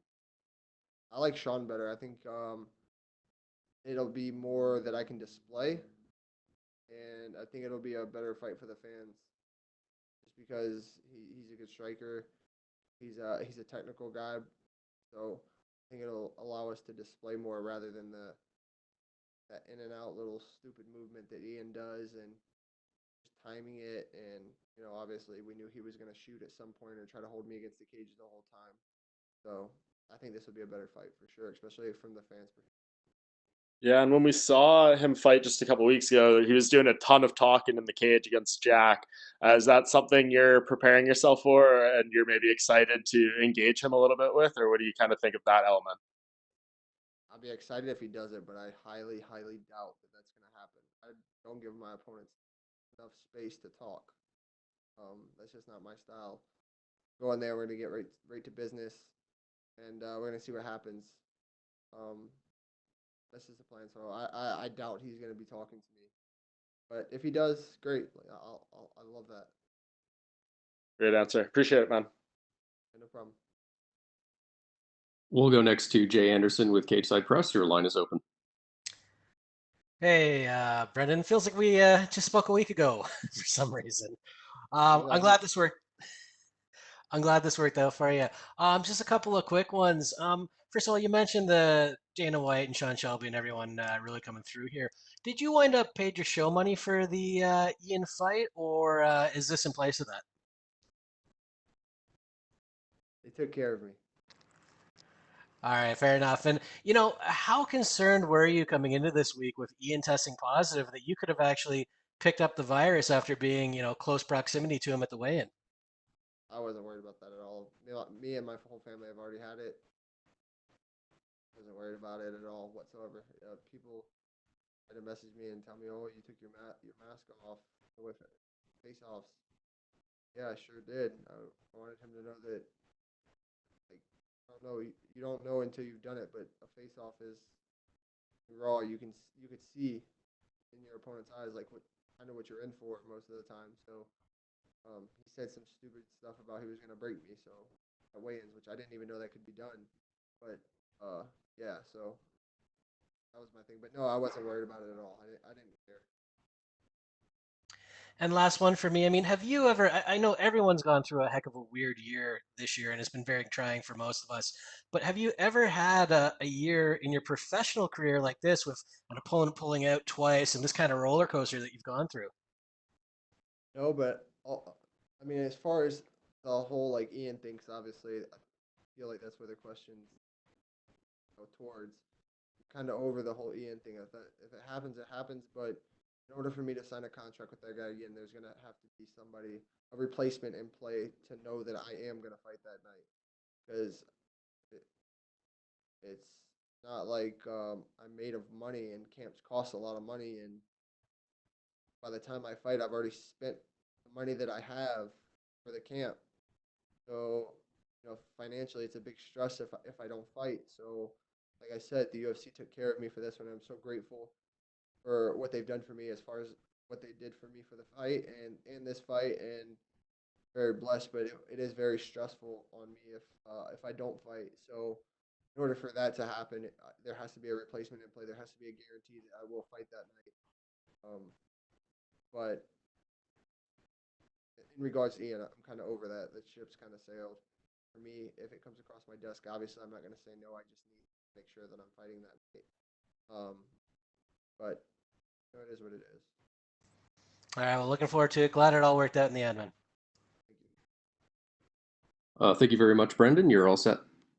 Thank you, buddy.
We're now joined by number 7 ranked UFC lightweight contender Paul Felder. Paul, thank you very much for joining us today. Thank you. We'll take our first question from Mike Bond with USA Today. Your line is open. Hey, Paul. We're about 21 hours from the weigh-in. How are you feeling? I feel good. I did a little cut before all this, so I'm obviously a little bit dragging right now. I'm sorry for that, but I just want to really make sure that I'm going to be on weight tomorrow morning. So I just wanted to get a head start, and I can't believe how well that little first cut went. And then I'll go sleep after this, and then we'll do the rest of it later tonight. But man, it was flowing out of me. So we're in a very, very good spot right now. So if I don't look great, it's because I'm cutting weight. So I apologize. Fair enough. And how much, I mean, if you weren't doing this, training for the triathlon and everything, this wouldn't have been a possible scenario for you, right? Not even, you know how it is. You've seen me on the road. Not even remotely a possibility. I would have been in the 190s. I would have been maybe 200 pounds. Who knows? Depends on how many beers I was drinking.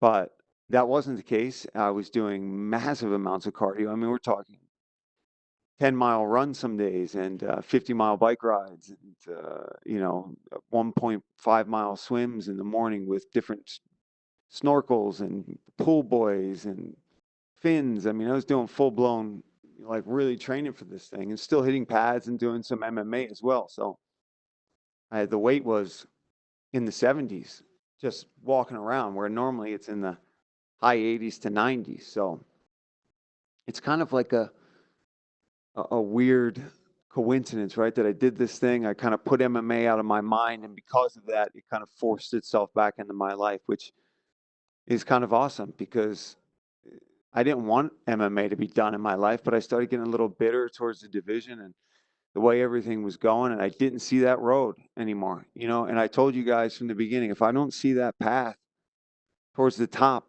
then why am I doing it? Why am I getting hit in the head? Why am I coming home beat up to my family if I'm not going to be the best? I'm not fighting just to make money. I'm fighting for opportunities that will set me up for the future and for bigger things. And then this presents itself. And I know there's a lot of people out there like, oh, well, you don't have anything to lose. Yeah, you do. You have all this to lose. It's like, I'm stepping in on 5 days notice to fight an absolute legend in RDA. If I lose and he takes my ranking, okay, then I know that maybe I'm not meant to be fighting for the title anyway, right? So that path is still there. And with a win, how can you argue to not give me a fight that I really want with one of these top guys and one of these exciting matchups at 155 pounds? So for me, it made sense. Yeah, and you addressed the physical side of it there. What about the mental side? You were supposed to be doing commentary for this card. I imagine you were looking into RDA and kind of studying him from the broadcast side of it. But when you switched over to the opponent, did that make that easier for you because you already kind of knew the guy? I mean, obviously you've seen him around forever. You know the fighter he is, but actually studying him. Yeah, and this fight had been kind of mentioned months ago, and at the time it was right after the Hooker fight, and I was like, nah, not right now. It doesn't make sense to me right now. I was still really gunning and thinking that I was going to get one of these guys much higher ranked. So I didn't want to take a fight with RDA, even though I have tons of respect for him, because I thought I could get a top 5 guy. And ultimately that didn't work out. And then the Makhachev thing happened, and here we are. So it's not like I didn't ever want to fight this guy. I have respect for him. I think he's, one of the best to ever be in the lightweight division. But so, yeah, that really, doing research on him didn't really play a part because I've called his Kevin Lee fight as well. So I've done research on him. I've studied him. I've seen him fight live many times. So, yeah, that wasn't a big factor. Well, and last thing, because I'm sure other people want to jump in here. Is it kind of hard to ask you anything about what this means for the future and, what win-loss, all that kind of stuff, just because it's really going to depend on the performance? I know you mentioned it a little bit, like, yeah, I should get one of those big fights if I win here, but is it just kind of too hard to tell what the fallout of this is going to be? Yeah. I mean, I don't know, right? I think with a win, obviously, could be awesome to just be like, throw the gloves down and be like, I'm done, 5 days, what? And then walk away. But there's the other part of me that knows that when the hand gets raised, it's going to be like, ooh, I want to do that again. You know, I want bigger fights. I want to camp for this one. But I feel like I've also learned a little bit about myself, and I feel like I've matured in this time off because I can't go and get fat and not be training as hard in between these fights and expect to get to the top, because if you can't take opportunities like this, sometimes you're going to keep getting skipped by. So I think learning how to have a lifestyle for myself that is sustainable, so that I can keep fighting and stay healthy throughout the year, even though I'm not in camp, you know. So doing all the running and the training and swimming and all that kind of stuff and racing every now and then, I think will really keep me tuned up and keyed up, along with all the MMA training, obviously. But I think doing a little less of the contact in the off season, and then when you book a fight, then obviously I'll ramp that kind of stuff up. So if I can do that and I can feel healthy and my body feels good, and obviously, you know, I don't take too much damage, then I see a win making me want to keep going now. Awesome. Well, either way, you're a legend for this one. Thanks for the time, Paul. Thank you, man. We'll go next to Augusto Niez-Gay with Somos MMA. Your line is open. Hey, Paul, how are you? Can you hear me? I can hear you, yes. Okay. Paul, which is your approach to this fight with 5 days notice and no training camp? I mean, on what do you focus on the little amount of preparation that you have for an opponent like RDA? Cutting weight, primarily, making sure that I'm going to make the weight was number one. And then we all sat down and we watched, you know, we just went through a few key fights in his career, and we picked out a couple things that we think line up really well with my style. And obviously, you can't go too crazy. You've only got 5 days. If I go and try to get myself in fight shape, I'm already in shape, you know. So I just kind of did a couple really hard blowouts early in the week to see where my lungs are for 5 rounds. And we did 5-6 rounds with a minute rest, and I was dropping my heart rate in between each one. I was still cracking hard. I did some grappling with Dan Ige over at Extreme Couture last night. Drilled, just did some get-ups, some submission stuff. We did some wrestling, just, you know, moving around in the octagon over there at Extreme with him, Eric Nixick, and just moving around and kind of just getting that feel, you know, standing in the corner when the 10-second bell claps, just getting our minds right for the fight. Because, you know, I think we forget that, you know, the guys that are at this level, we've been doing this for a long time. You don't forget how to fight after a couple months, you know. And I also call fights every week. I'm at that octagon site. I'm in this environment nonstop. So this is home for me. I just now have to switch hats and get nasty and get my mind into that place where I'm going to go beat somebody's ass on Saturday night. Yeah, and talking about that, where do you think are going to be the keys for your victory on Saturday? I think just giving him the Philly phone booth, as Duke would say, and letting him know that you come anywhere near me, you're getting hit with something hard. You want to take me down, you're getting smashed with my hip, and then if I get back up, I'm going to knee you in the face. You know, I just got to let him know there's going to be violence every step of the way. And I think he fights a little bit like that. So I think the fans are in for a good one. I think that this fight, the way it switched up, I mean, even though Makhachev is an absolute beast, it's a different fight, right? I think we're going to see a lot of grappling in that fight with him and Makhachev, whereas now, if I can keep it on the feet and my defense on the takedowns holds up, I think we're going to see quite a good battle on the feet between somebody that's got really good boxing from the southpaw stance and more of a Muay Thai stylist than myself, who likes to clash in a little bit and use the clinch.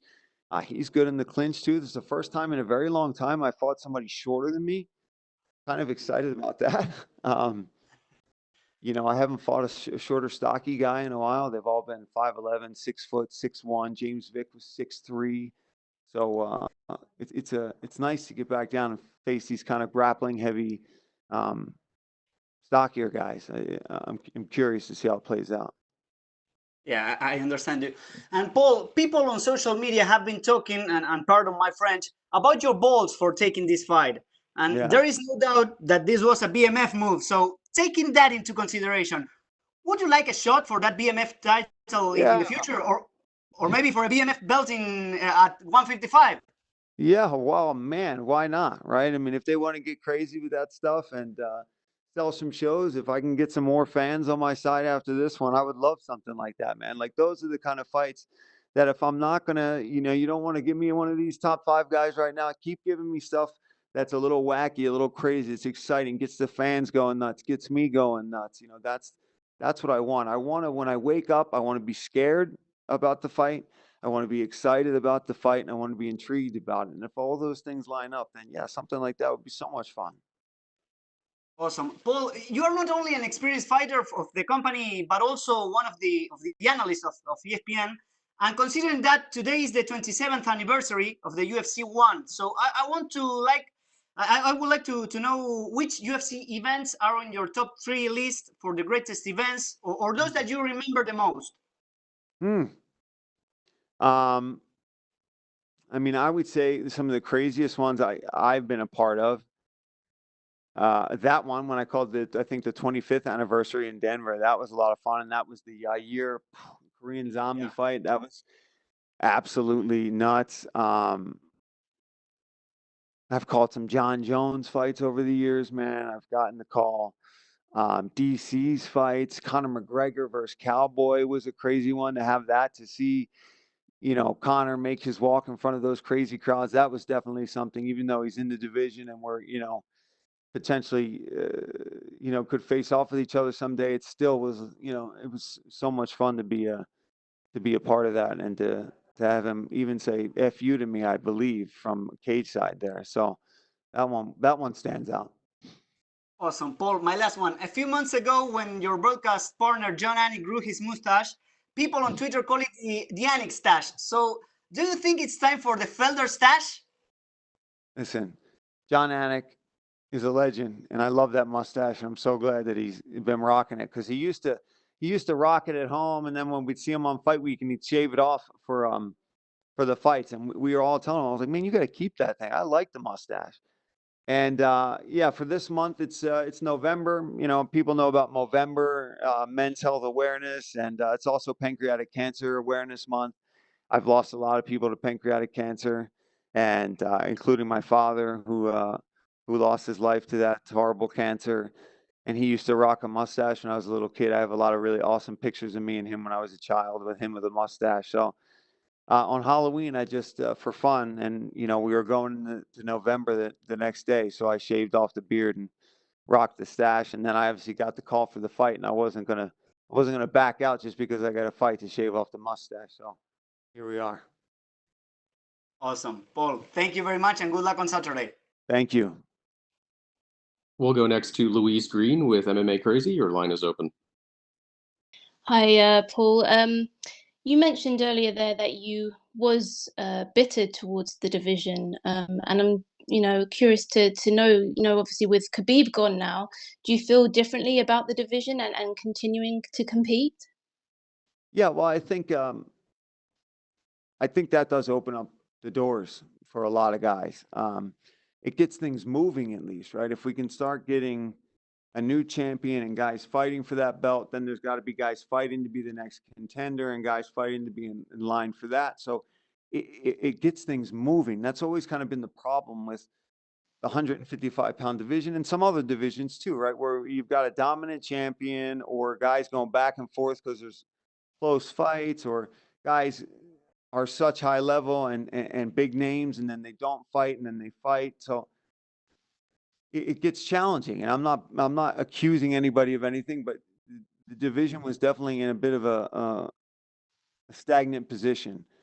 And if Khabib stays, that's fine too, and let's get him some fights. But if he does retire, I think that opens the door for guys like myself, for the Dustin Poiriers, for Conor, for Gaethje to even get another big fight. But I think since he lost, that means he's got to fight somebody a little bit lower.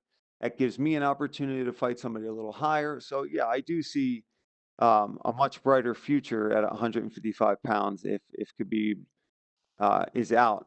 But again, I'm not wishing him to retire. It's up to him. Yeah, and you mentioned as well there about when Conor said "F you," to you when you were cage side, and that's a moment that stood out for you. I know obviously he's, you're thinking about this Saturday, and you're not thinking about him at the moment, but Yeah, definitely. I mean, I don't know if you noticed, I think it was on Tuesday, he tweeted something with your name. He mentioned 2 German names and then your surname afterwards. I don't know if you saw that. I don't know if he was implying If that he's talking you're. about my name, which is more German, then let's talk about his Scottish name and how he's Scottish then. So shut the fuck up. That's all I have to say to that. Okay. Go blow some lines and shut the fuck up. And again, I'm curious, obviously, on your thoughts of his return and how you think his rematch goes down with Poirier. Man, I think Poirier's a much different beast than obviously they were when they fought at 145 pounds.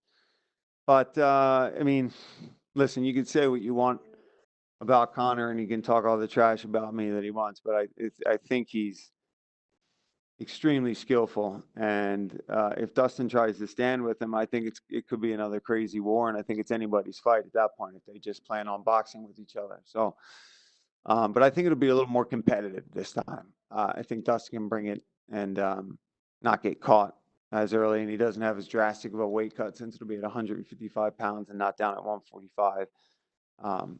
So yeah, should be a good one for sure. And with all that said, with all that that history there between you two, do you see you both aligning and maybe meeting inside the octagon in the near future? Who's that, with Conor? With Conor, yeah. Oh God, I don't know. I gotta win this five-day fight first before I can even start talking about that kind of stuff. But I mean, obviously, these are the fights I want, right? I mean, if I win on Saturday, these are the fights that I would like to get, and and just getting my name out there, doing things like this, and getting the exposure. You got to do some bold things sometimes to get your name out there and to get people interested in you. I mean, the UFC doesn't want to market you if people don't care about you. So you got to step up to the plate sometimes and swing for the fences. Yeah, definitely. Well, thank you for your time. Thanks. Thank you. We'll go next to Damon Martin with MMA Fighting. Your line is open. Hey, Paul. When you had the fight with Dan Hooker, you were very honest afterwards and said, you weren't sure if you were going to fight again. You've been doing the commentary thing. You got other projects going on. So, you weren't exactly saying, I'm retired, but you weren't saying I'm gunning for another fight.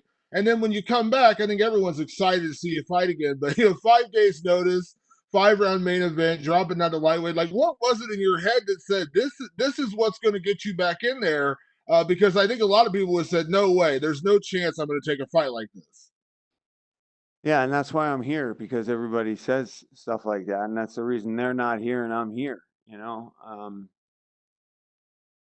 Listen, man, you don't get the things you want in life by being safe and by not taking risks. And I've kind of made my career on, fighting the dangerous guys, doing the crazy things, going to other countries and fighting them in their backyards. And this is just another one for the storybooks of the stupid stuff that I do throughout my career. And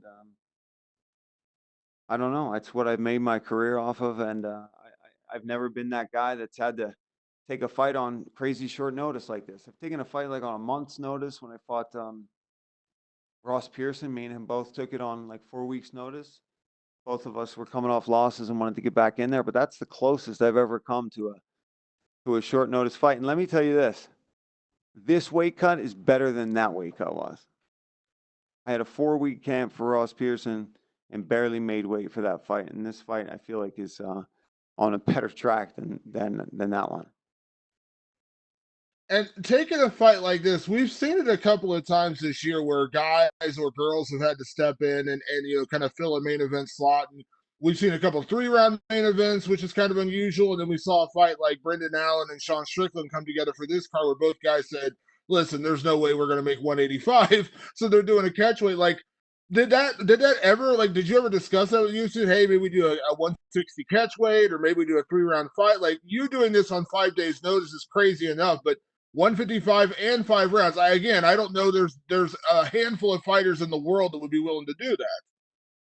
Yeah, well, I wouldn't have done the 55 thing if I didn't think that I can make the weight. I was in a I mean, I was walking around pretty skinny recently, and yeah, I want to make all the money, and I want to get to some extra money. And if you want to negotiate for bigger paychecks and more stuff, you can't be like, but it's got to be this, this, and this, because then they'd have been like, okay, we'll give you a catch weight, okay, we'll give you 3 rounds, but you're not getting anything else. You know what I mean? Like, if you want to get more out of it, you got to be willing to do some stuff too. So I was like, all right, look, I'll do 55, I'll do 5 rounds. I want this. And here we are. One of the things that RDA said earlier that kind of rings true, and you mentioned maybe a little bit of the frustration of the lightweight division. He said, he's kind of getting sick of people handpicking fights, and guys ranked don't want to fight other guys unless they're ranked above them and things like that. Like, do you feel like that? Like, do you agree with him in terms of where we're at? Because the lightweight division is so good, but it feels like we maybe are missing out on some fights when certain guys are saying, "Oh, no, I will only fight a guy who's ranked above me," or I will only take this fight. Like, do you feel that frustration? Do you see that happening more and more lately? Yeah, I do. And I think as I get older, I work as a commentator, I see everything now. I know how this business works a lot more. And I know that stepping up, I know that throwing down and fighting your balls off and going hard and not sloppy, not being a maniac out there, but if you go out there and you go for it, that stands out. Fighting people that they want you to fight stands out, and putting on a show and performances are what set you out. It's not necessarily what's his ranking, what's this. If you go out there and you finish dudes, or you look good, going hard and looking good on the feet and doing things like that, that's what will get you kind of what you want. That's what's going to get you the bonuses. That's what's going to renegotiate your contracts better. Not sitting on the sidelines and begging for the number 5 guy and the number 4 guy. And so, I had to kind of put my mouth, what am I trying to say, Brian? I had to put my money where my mouth is. Sorry. And so, yeah, I've been kind of saying that, right? And here I am. So I'm going to fight a guy who's not ranked at 155, but he's a former champion. And it's a main event. So it's like, I don't think that really matters here. And last thing for me, I know you were supposed to work the broadcast this weekend. If everything goes well on Saturday night and you win the main event, will you do your own post-fight interview? Man, wouldn't that be fun? Wouldn't that be fun? Because who's it supposed to be? It'll probably be Mike, right? It'll probably be Mike. I'll be like, Mike, hold on. I got this. No, I won't. But I was supposed to work Contender Series next week too. But luckily, they took me off of that. So I will get to go home and rest. Rest and drink beer. There's already some Mad Elves in the fridge that Christine got for me at home. So I'm going to go pound them down and order me an Imperial Pizza back in Delco and live my life. Thanks, Paul. Thank you. We will take our final questions from Patrick Prokulski with TVP Sport. Your line is open. Hello, Paul. Can you hear me? I got you. Okay. You are coming back from a few months layoff, and I was thinking about what was going through your head through this time about whether you should compete or not, and did you have any offers to fight at this time? Yes. I mean, over the months we've been thrown some ideas for fights, and RDA was actually 1 month ago, and at the time I was still really trying to get somebody a little higher ranked and wanted to wait around and see what was going to happen. And then I got just kind of, over it for a little bit. You get burnt out in the sport, man. You really do. You do this long enough. You've got as many fights as I do, and I don't even have as many fights as some of the guys on the roster, but you get 20-some fights. I've had most of my career in the UFC. All my losses are in the UFC. I was undefeated when I got signed. So, I've been doing this for a long time. I commentate as well. I'm always here. I'm always at the octagon. I'm always MMA. So I feel like mentally I just needed to take a couple months break and get interested in something else and revive my mind a little bit, and get that passion back. Because if you just do the same thing every day, every day, every day, it gets old, right? You've got to just splice it with some other hobby. And I did that, and that really kind of refreshed my mind and made me start missing MMA. And then when I started training it again, and even when I got this offer and I went and started working out, I was like, man, I miss this. I miss this nervous feeling. I miss this energy. And so that was kind of what woke me up for this, was that fire getting relit. So I think those few months off really helped. Okay, and will this fight really show your form right now, or you think that even if you lose, it's not a problem because you didn't have a camp and it's not a big deal?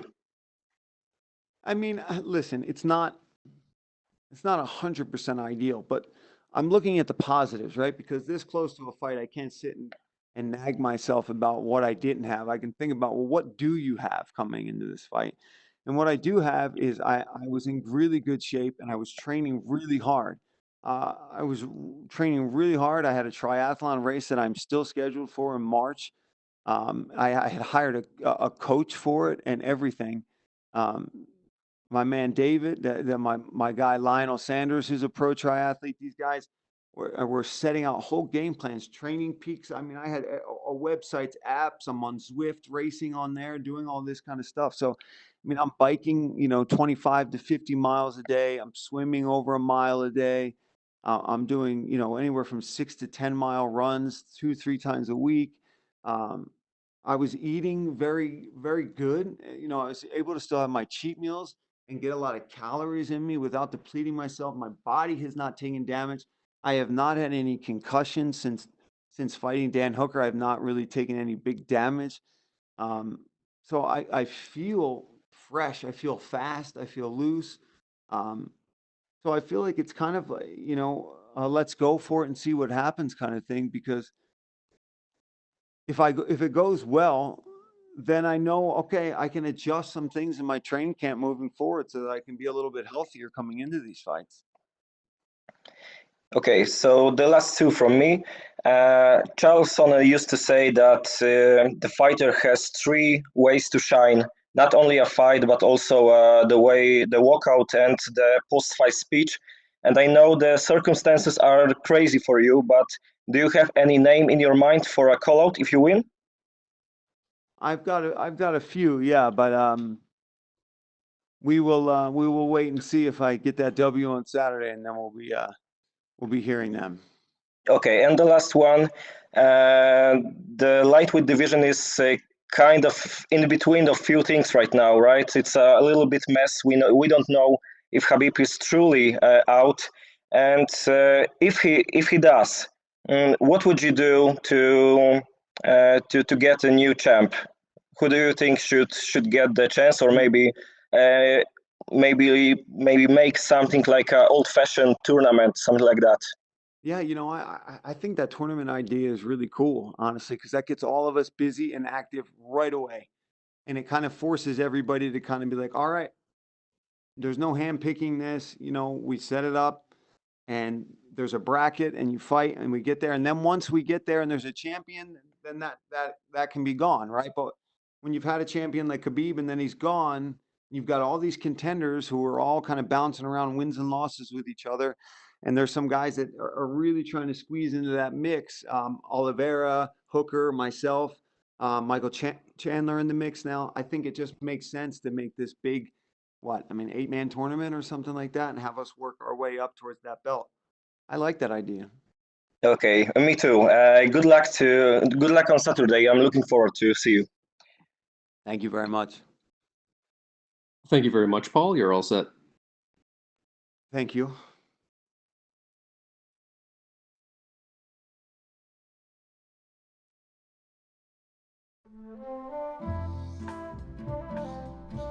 And we will be joined shortly by UFC middleweight Sean Strickland.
We are now joined by UFC middleweight Sean Strickland. Sean, thank you very much for joining us today.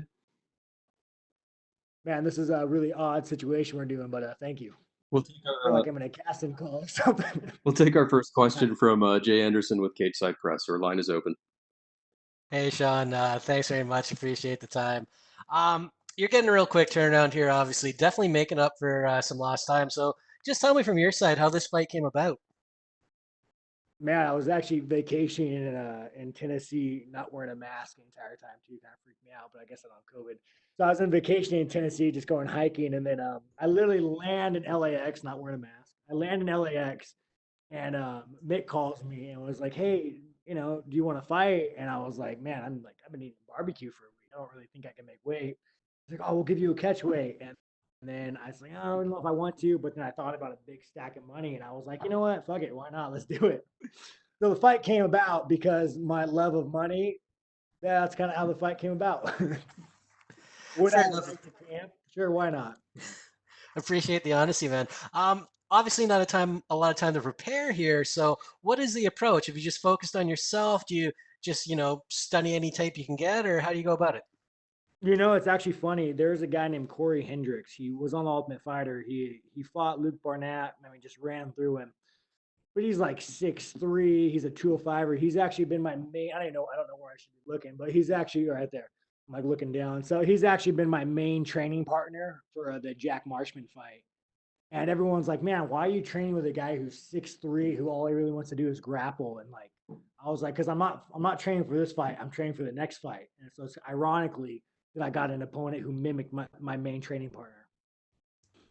And obviously being at a catch weight, how close to your normal fighting weight are you going to be this Saturday? Oh man, I mean, I could have made the weight. I'm 203 right now. Like, if I wanted to, I could have made 85, but it was just like, it was one of those things where I just didn't want to deal with the added anxiety. He just made weight. I just made weight. Like, what is Now, coming back for the Marchman fight, there was a lot of focus on that, one, because of the accident and you being away for so long since that Moncton card. And then your performance in the fight, not only great, but also being so vocal, and it really kind of stood out. Do you think that helped boost your profile a little? I mean, man, like, at this stage in my fight, dude, I just want some wars. Like, at the end of the day, like, I don't really care about winning. I mean, yeah, I don't want to lose, but like, I just want to go in there and have a slugfest, Like, I want to be like, come back with my shield or leave without, I just want wars. I don't care about winning, don't care about losing. I just want to go in there and have some wars. So I think that mindset is gonna be good for me and the UFC. And last one for me, I mean, just talk a little about your opponent here, Brendan Allen. Obviously, he was supposed to fight a week ago, didn't. Do you think he's one of those guys who can give you a war? Oh man, I don't even think Brendan's that good. I just think he's tough as shit. Like, he's you watch him fight. You watch him fight, and the guy just eats shots and keeps coming forward. I think his biggest attribute is like the fact that he is so durable and tough. So it's like, you don't beat this man by sticking and moving. Like you only come out with a W by a war with this guy. So I think it has the potential of being one of the best fights on the card, unless he wants to fucking do takedowns and be a little pansy about it. But he's been working a lot of kickboxing, so I'm sure he's gonna want to kickbox. So yeah, it's gonna be a fucking war. I'm excited. All right, thanks very much. Looking forward to it. Welcome back. We'll go next to Mike Bond with USA Today. Your line is open. Hey, Sean, you said after the fight with Jack, and you kind of just reiterated a bit there that, you weren't really focused too much on climbing the rankings or picking fights or this, that, and the other thing. After all the time off, you just really wanted to get in there and, like you said, have wars and give exciting fights. Was that a large part of the motivation, getting back in there, not really caring too much about the outside circumstances and just stepping up for the moment and the stack of money? My management said, "Hey, Sean, when would you like to fight again?" And I said, "Oh, January would be cool." And then it was like, "Well, how about a week?" Honestly, man, like, I've been training since I was like 14, 15, every day of my life. I've been training like nonstop. Fight now, fight in 2 months. It don't matter. Like, I'm at my peak performance. He's at his peak performance. And yeah, dude, a stack of money. Like, if there's no money, I wouldn't be doing this. Like, I'd be fighting him in the streets, But yeah, the stack of money is the big factor. Is there any aspect of it too, and just kind of challenging yourself? I mean, we just talked to Paul Felder, who's stepping into the main event on 5 days' notice, and he said part of his motivation is, testing himself and taking that big challenge. Is that something that excites you here too? Nah, man, I don't care, dude. I just want to go in and have a slugfest through the challenge. Like, it don't mean anything to me. Like, it's just MMA. It don't mean anything. I've been doing this for so long. Like, I'm not gonna like hype it up and say mentally it's about this. Like, I just want to bang, dude. I just want to go in there and have a good fight, have a good war, get some fans that like me, and then that's it. I don't care about the notice, the ranked. I don't give a fuck. Respect to that, man. All right, appreciate it. Sure. We'll take our final questions from Patrick Prokolski with TVP Sport. Your line is open. I'm sorry. I didn't unraise my hand after Paul Felder question, so I wasn't even prepared for that. I'm really sorry for that. Yeah, shit, no worries, man. All right, thank you very much, Sean. You're all set. I appreciate that. Thank you.